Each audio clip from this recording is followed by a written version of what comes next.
we are going to discuss the basic scenario of energy management and audit.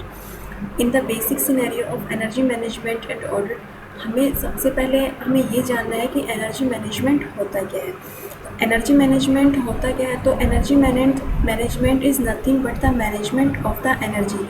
That means how much which amount of the energy is consume, कितना energy consume हो रहा है, कितना energy reproduce हो सकता है, कितना energy wastage हो रहा है. इन सब का एक जो मैनेजमेंट होता है वो एनर्जी मैनेजमेंट कहलाता है. ऑडिट का क्या मतलब है? ऑडिट मीन्स होता है वेरिफिकेशन, इन्वेस्टिगेशंस. तो एनर्जी मैनेजमेंट एंड ऑडिट इस लेक्चर में हम सबसे पहले डिस्कस करेंगे definitions, then objective of energy management. तो अगर हम सिंपल वर्ड्स की बात करें तो in simple words the basic definition of the energy management is the judicious and effective use of energy to maximise the profit, that means minimise the cost and enhance the competitive position. इसका क्या मतलब है? इसका मतलब है कि energy management एक ऐसा इफ़ेक्टिव यूज ऑफ एनर्जी है जिसमें हम हमारे एनर्जी कंजप्शन, उनके प्रॉफिट को तो मैक्सिमाइज़ करें और उसकी कॉस्ट को मिनिमाइज़ करें. दैट मीन्स हमारा बेनिफिट जो है वो मैक्सिमम हो. कॉस्ट कम होगी तो हम सबका इसमें बेनिफिट है.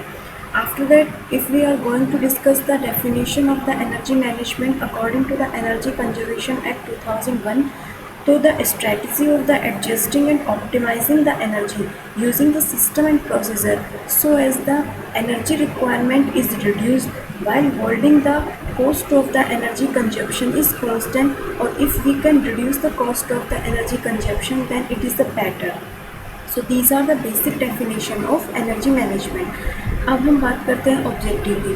हम कोई भी टॉपिक, कोई भी सब्जेक्ट पढ़ते हैं तो हमें उसका एम पता होना चाहिए कि हम इस सब्जेक्ट को या इस टॉपिक को क्यों पढ़ रहे हैं. तो now this is the objective why we need to study the energy management and audit. तो इसका जो प्राइम ऑब्जेक्टिव है, जो मेन ऑब्जेक्टिव है वो है हमारा कॉस्ट, कि हमारी जो कॉस्ट है वो मिनिमाइज़ हो. अगर कॉस्ट मिनिमाइज़ हो जाती है without affecting the production quality, तो this is the main aim. And the second main important aim is the environmental effect. So these are the effective objective aims. After that अब हमने energy management का definition पढ़ लिया, energy management का M पढ़ लिया. अब एनर्जी ऑडिट कैसे करेंगे, एनर्जी मैनेजमेंट को करना कैसे है, क्या इसका प्रोसीजर है. तो एनर्जी मैनेजमेंट को करने के लिए एनर्जी ऑडिट का यूज़ की जाती है. एनर्जी ऑडिट क्या होता है? एनर्जी ऑडिट बेसिकली अगर हम ऑडिट की बात करें तो आप सभी जानते हैं ऑडिट मैनेजर होता है, इलेक्ट्रिकल मैनेजर ऑडिट मैनेजर होता है. मतलब अगर हम किसी इंडस्ट्री लेवल पर बात करें और वहाँ पर अगर हमें किसी इंडस्ट्री या किसी पर्टिकुलर सिस्टम को ऑडिट करना है तो वहाँ पर क्या बनाया जाता है? एक एनर्जी या ऑडिटर मैनेजर. वो एनर्जी या ऑडिटर मैनेजर क्या करेगा? वो एक वेरिफिकेशन या कह सकते हैं कि उस पूरे कंप्लीट प्लांट का इंस्पेक्शन करेगा. तो एनर्जी ऑडिट क्या हुआ? एनर्जी ऑडिट एक सिस्टमेटिक अप्रोच है जहाँ पर एनर्जी को मैनेज करने के लिए डिसीजन लिए जाते हैं. डिसीजन कैसे लिए जाएंगे? ये क्या करेगा? एनर्जी ऑडिट में क्या होता है? बैलेंस क्रिएट किया जाता है. Energy balance. एनर्जी बैलेंस का मतलब हमने कितना इनपुट दिया और उस इनपुट से हमारा आउटपुट कितना प्रोड्यूस हुआ. दैट मीन्स इनपुट और आउटपुट के बीच का जो बैलेंस है वो एनर्जी ऑडिट के अंदर आता है. अगर हम किसी भी इंडस्ट्रियल लेवल की बात करें तो किसी भी इंडस्ट्रियल लेवल पर, चाहे वो थर्मल हो, चाहे वो मैकेनिकल हो, चाहे वो केमिकल हो, आप किसी भी इंडस्ट्रियल लेवल पर बात करेंगे तो वहाँ पर जो एनर्जी ऑडिट है वो हमारा एक इफ़ेक्टिव टूल होता है. तो एज पर जब प्रेजेंट सिनेरियो एनर्जी ऑडिट को अगर हम सिंपल लैंग्वेज में डिफ़ाइन करना चाहें तो सिंपल लैंग्वेज में क्या कि energy audit according to the energy conservation act 2001, energy audit is defined as the verification, monitoring and analysis of use of energy.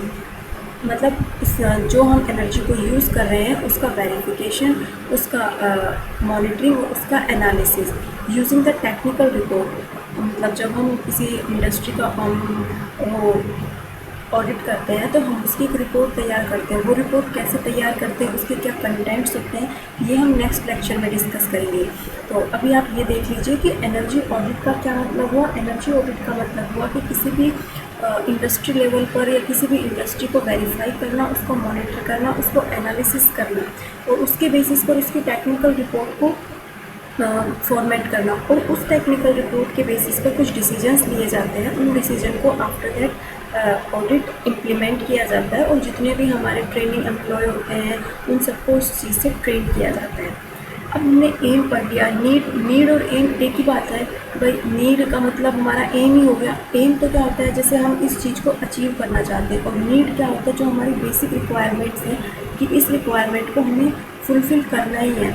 तो एनर्जी ऑडिट की नीड क्यों पड़ी? देखिए, किसी भी अपन इंडस्ट्री की बात करते हैं तो वहाँ पर 3 चीज़ें ऐसी होती हैं जिन पर सबसे ज़्यादा एक्सपेंसेस किए जाते हैं। First one is energy, second one is labour and third one is material. और ये तीनों एक दूसरे से इंटरलिंक है। Means energy, labour and material तीनों एक दूसरे से इंटरलिंक है। हमें सबसे टॉप प्रायोरिटी पर एनर्जी को रखना है, क्योंकि हमें पता है कि एनर्जी जो है उसको अगर हमने मैनेज कर लिया तो बाकी के जो अदर जो ऑपरेटिंग एक्सपेंसेस है वो ऑटोमेटिकली रिड्यूस हो जाएंगे। तो एनर्जी ऑडिट क्या करेगा, हमें अंडरस्टैंड करता है कि हम किस किस वे में हमारी एनर्जी या उसमें जो इनपुट फ्यूल्स हो रहे हैं उनको हम आइडेंटिफाई करें। उनको आइडेंटिफाई करके हम उनका मैनेजमेंट करें, और after that identification and management we have to making a scheduling process, we have to making a optimization process so that the cost of the total energy consumption is going to be reduced. After that need, these are the basic need of the energy audit. तो हम बता चुके कि energy audit का main objective क्या है, भाई हमारी कॉस्ट कम होनी चाहिए, एनर्जी कंजप्शन रिड्यूस होना चाहिए। अब जो एनर्जी ऑडिट होता है वो एक बेसिक बेंचमार्क होता है। बेंचमार्क मतलब क्या होता है, देखिए हमें ना बैलेंस करके चलना होता है सिस्टम को। बैलेंस कैसे करेंगे कि हम जो भी हमारा सिस्टम है हम उसका क्या करेंगे, कंप्लीट एनालिसिस करेंगे। आइडियल कंडीशन का मतलब जहाँ जहाँ हमारी एनर्जी यूज़ हो रही है, जहाँ जहाँ हमारी एनर्जी कंज्यूम हो रही है, हम उस सारी एनर्जी को कंसिडर करके उसकी टोटल जो यूटिलिटी बिल है वो प्रिपेयर करेंगे। आफ्टर दैट हम अपना एनर्जी मैनेजमेंट करेंगे। एनर्जी मैनेजमेंट कैसे होगा, एनर्जी ऑडिट करेंगे। कोई भी इंडस्ट्री प्लान है उसका हमने ऑडिट किया और उस ऑडिट के बेस पर हमने एक ऑडिट रिपोर्ट तैयार की और उस रिपोर्ट के बेस पे हम अपनी एनर्जी को मैनेज करेंगे। उस एनर्जी मैनेजमेंट के बाद और एनर्जी मैनेजमेंट से पहले जो यूटिलिटी हमारे बिल थे उन दोनों बिल्स को हम कंपेयर करेंगे। तो ये एक बेंचमार्क होता है फॉर मैनेजिंग द एनर्जी। मतलब हमने एनर्जी मैनेजमेंट से पहले कोई ऑडिटिंग किया और एनर्जी मैनेजमेंट के बाद अगर यूटिलिटी बिल प्रिपेयर किया और अगर हमारा एम क्या, कॉस्ट रिड्यूस होना चाहिए। If we achieve that aim then we have consider that energy management process. So this is the basic definition, main objectives and need of the energy management and audit. अब हमने ये सीख लिया कि हम ये समझ गए कि एनर्जी मैनेजमेंट होता क्या है। अब हमें ये देखना है कि इस एनर्जी के टाइप ऑडिट करने के क्या क्या टाइप्स हैं, हम इस एनर्जी ऑडिट को कैसे कैसे कर सकते हैं, इसकी क्या क्या मेथडोलॉजी है। तो किसी भी इंडस्ट्री लेवल पर या किसी भी प्लांट को ऑडिट करने के लिए हमें उस पर टाइप्स यूज़ करने पड़ेंगे और वो जो टाइप यूज़ हम करेंगे वो डिपेंड करता है कि उस इंडस्ट्री में क्या क्या हम फंक्शन यूज़ कर रहे हैं और क्या क्या फंक्शन यूज़ कर रहे हैं। And second one is the उन फंक्शन की जो स्टडी है वो हम किस डेप्थ तक कर रहे हैं। मतलब जैसे कोई पैरामीटर होता है उसको हमने बहुत ज़्यादा डीपली एक्सेस किया है, उसका बहुत ज़्यादा डीपली असेसमेंट किया है, या कोई पैरामीटर है जिसकी हमने सिर्फ बेसिक जो अवेलेबल डेटा है उसको कंसिडर किया है। तो अगर हम उसकी डेप्थ तक जा रहे हैं तो उस पैरामीटर की पूरी डेप्थ हमें पता होनी चाहिए, और अगर हम उसके एग्जिस्टिंग या अवेलेबल डेटा को एनालिसिस कर रहे हैं तो उसका वो डेटा हमें पता होना चाहिए। तो हमें ये नॉलेज होनी चाहिए कि हम उस पर्टिकुलर इंडस्ट्री में किस पर्टिकुलर पैरामीटर को किस डेप्थ तक स्टडी कर रहे हैं, क्योंकि उसी के ऊपर डिपेंड करेगा कि हम किस प्रकार का ऑडिट यूज़ करते हैं। And the third one is the potential and magnitude of the cost reduction desire. मतलब जो कोई भी इंडस्ट्री लेवल है, आप मैकेनिकल की बात कीजिए, इलेक्ट्रिकल, केमिकल, हम किसी की भी बात करते हैं तो हर किसी में रॉ मटेरियल्स यूज़ होते हैं। हर किसी में रॉ मटेरियल यूज़ होगा तो उस रॉ मटेरियल की कुछ कॉस्ट होगी, कुछ रिडक्शन होगी। तो उस कॉस्ट को हम कितने मैग्नीट्यूड तक रिड्यूस कर सकते हैं या उसकी कॉस्ट को रिड्यूस करने के लिए कितना हमें डिज़ायर्ड होता है। तो ये इस कुछ एनर्जी ऑडिट के टाइप हैं और ये type of energy audit in 3 parameters पर डिपेंड करती है। इन तीनों पैरामीटर पर एनर्जी ऑडिट करने के बाद हम क्या देखते हैं कि हमारा एनर्जी ऑडिट कितने टाइप का हो सकता है। तो एनर्जी ऑडिट जो होता है वो हमारा 2 टाइप का होता है, preliminary audit and second one is the detailed audit. अब जैसा कि इसके नाम से दिख रहा है कि प्रीलिमिनरी ऑडिट क्या होता है, डिटेल ऑडिट क्या होता है। देखिए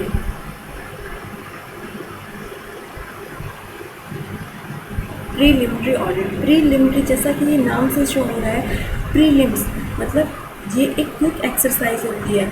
इसमें क्या करते हैं, जैसे किसी भी प्लांट का हमें एनर्जी मैनेजमेंट या ऑडिटिंग करना है तो उस प्लांट में जितने भी हमारे पास अवेलेबल डेटा है, जितने भी हमारे पास एक्सिस्टिंग डेटा है, हम उन डेटा को कंसिडर करके एक रिपोर्ट तैयार करते हैं।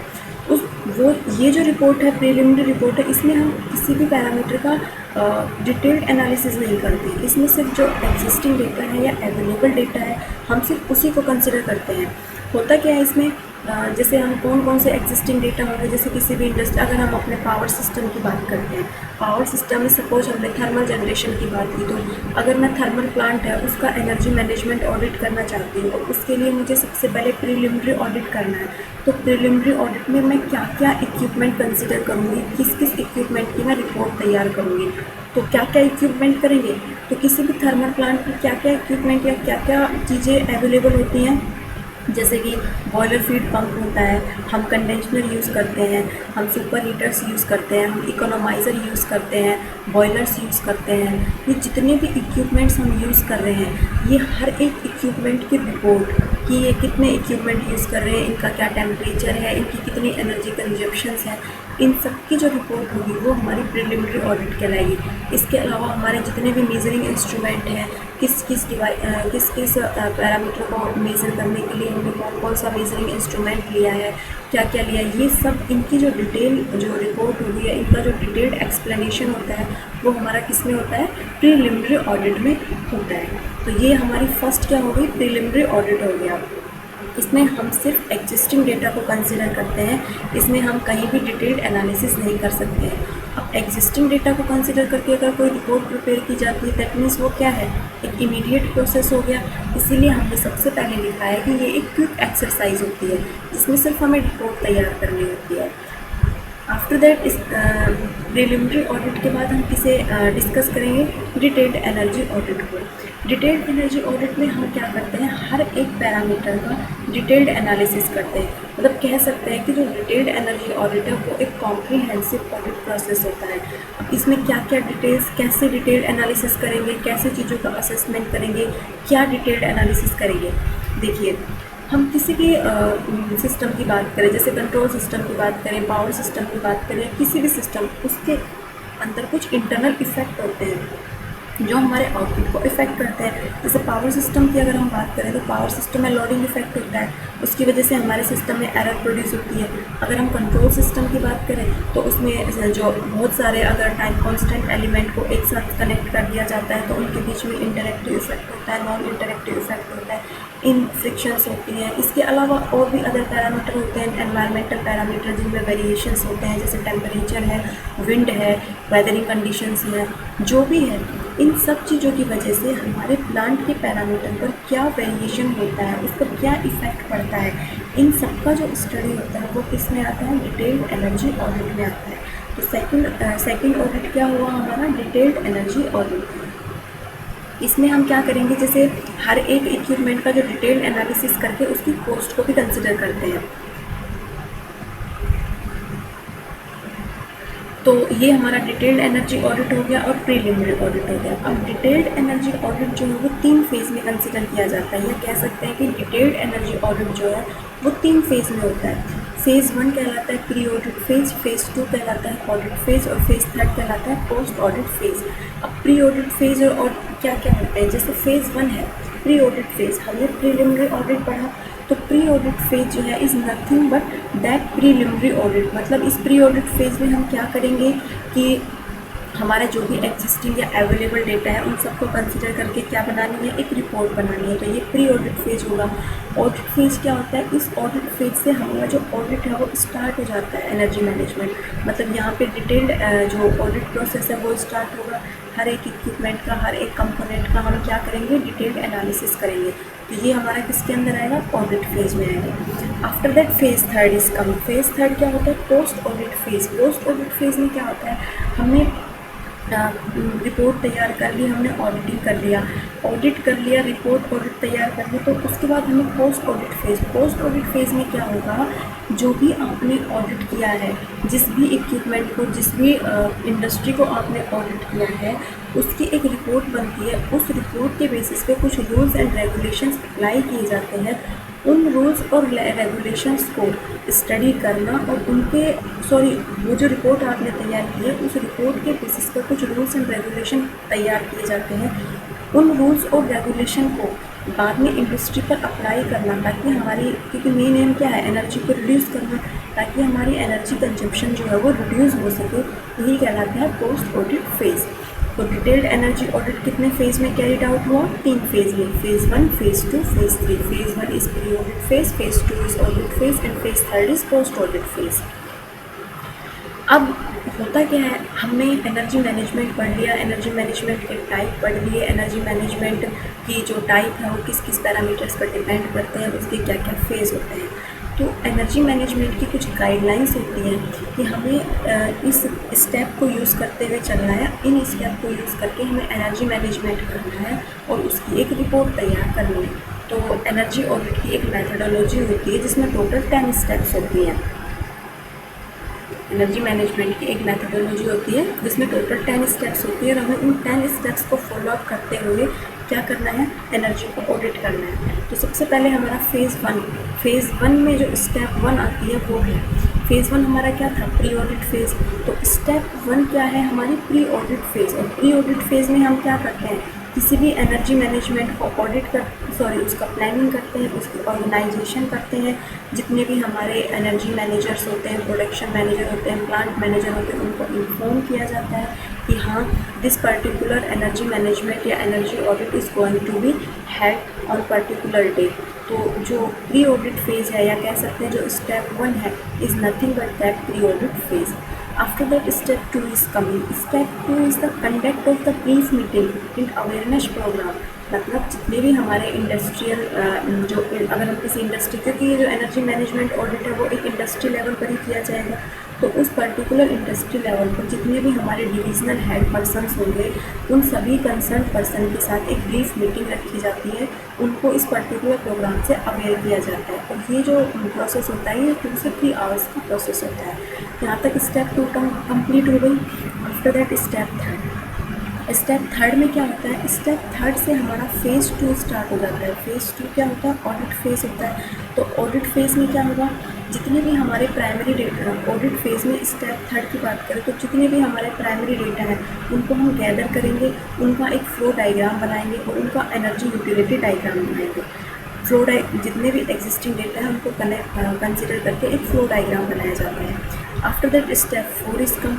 स्टेप 4 में हम क्या करेंगे, सर्वे और मॉनिटरिंग करेंगे। मतलब हमने जो भी डेटा को गैदर किया और उसका प्रोसेस फ्लो डायग्राम बनाया। प्रोसेस फ्लो डायग्राम कैसे बनाते हैं, क्या क्या चीज़ों को कंसिडर करते हैं, ये हम नेक्स्ट लेक्चर में स्टडी करेंगे। यहाँ पे आप बस इतना समझ लीजिए कि पहले हम डेटा को गैदर करते हैं, उससे एक फ्लो डायग्राम बनाया जाता है और स्टेप 4 में उस फ्लो डायग्राम को सर्वे किया जाता है, उसकी मॉनिटरिंग की जाती है। उसके बाद स्टेप 5 में क्या करेंगे, जो भी हमारे डेटा है या जो भी हमारे पैरामीटर्स हैं उन पर हम डिटेल्ड ट्रायड एक्सपेरिमेंट्स करेंगे फॉर पर्टिकुलर एनर्जी पजल्स। जैसे कोई भी एनर्जी पजल है उसको कंसिडर किया तो उसका हम क्या करेंगे, डिटेल्ड या ट्रायड एक्सपेरिमेंट करेंगे। आफ्टर दैट स्टेप 6 में एनालिसिस ऑफ एनर्जी यूज़, मतलब हमारे सिस्टम में कितनी एनर्जी यूज हो रही है, कितनी एनर्जी को हम कंसिडर कर रहे हैं, उसका एनालिसिस करते हैं। जैसे हमने फ्लो डायग्राम बनाया, फ्लो डायग्राम बना के हमने देखा कि कितनी एनर्जी हमारी इनपुट थी, कितनी एनर्जी हमारी आउटपुट थी और इन दोनों एनर्जी का बैलेंस क्या है। ये होता है analysis of energy use. After that step 7 में क्या होगा, identification and development of energy conservation opportunity. मतलब हमने एनर्जी को मैनेज किया, उसके इनपुट आउटपुट प्रोसेस को देखा, हमने ये देखा कि हम कहाँ एनर्जी को सेव कर सकते हैं, कहाँ एनर्जी को कंज्यूम कर सकते हैं। तो ये जो आइडेंटिफिकेशन और development of energy conservation opportunity है, ये स्टेप 7 में कंसिडर होता है। उसके बाद आता है स्टेप 8। स्टेप 8 क्या होता है? Cost benefit analysis. मतलब हमारा जो मेन जो प्राइम ऑब्जेक्टिव है वो हमारी क्या है? कॉस्ट, कि हमें कॉस्ट को कंसिडर करना है। तो इस स्टेप 8 में हमारा जो प्रोसेस है उसमें हमारी जो क्या कॉस्ट है, कितनी कॉस्ट हमने कंसिडर की थी, कितनी कॉस्ट हमारी एनर्जी मैनेजमेंट की बात आ रही है, उसको हम कंसिडर करेंगे। After that step 9। स्टेप 9 में क्या होगा? ये जितना भी कंप्लीट हमने प्रोसेस किया, एनर्जी मैनेजमेंट किया, प्रोसेस फ्लो डायग्राम क्रिएट किया, इसके जो डेटा है उन्हें गैदर किया, इन सब की एक रिपोर्ट बनाई जाती है। उस रिपोर्ट को प्रेजेंट किया जाता है टू द टॉप मैनेजमेंट। और आफ्टर दैट स्टेप 10, वो जो मैनेजमेंट होगा वो उस रिपोर्ट को ऑडिट करेगा, उसे इंस्पेक्ट करेगा, उसको वेरीफाई करेगा और उसके हिसाब से कोई भी इम्प्लीमेंटेशन ऑफ उसके हिसाब से रूल्स तैयार करेगा। और स्टेप 10 क्या होता है? Implementation and follow. मतलब जो टॉप मैनेजमेंट होगा वो जो भी रूल्स बनाएगा, जो भी चीज़ें बनाएगा, उन रूल्स या उन इंस्ट्रक्शन से उस इंडस्ट्री में काम करने वाले जो पर्टिकुलर पर्सन्स होते हैं उनको वो ट्रेन किया जाता है। अगर इसे सिंपल लैंग्वेज में समझे तो अगर हम किसी भी टीचिंग इंस्टीट्यूट की बात करते हैं तो टीचिंग इंस्टीट्यूट में स्टूडेंट्स किसे रिपोर्ट करते हैं? कंसर्न फैकल्टी को कंसर्न फैकल्टी किसे रिपोर्ट करती है? एचओडी को एचओडीज किसे रिपोर्ट करते हैं? मैनेजमेंट को। This is the process. The same process is going to be conduct in this particular subject, in this particular topic.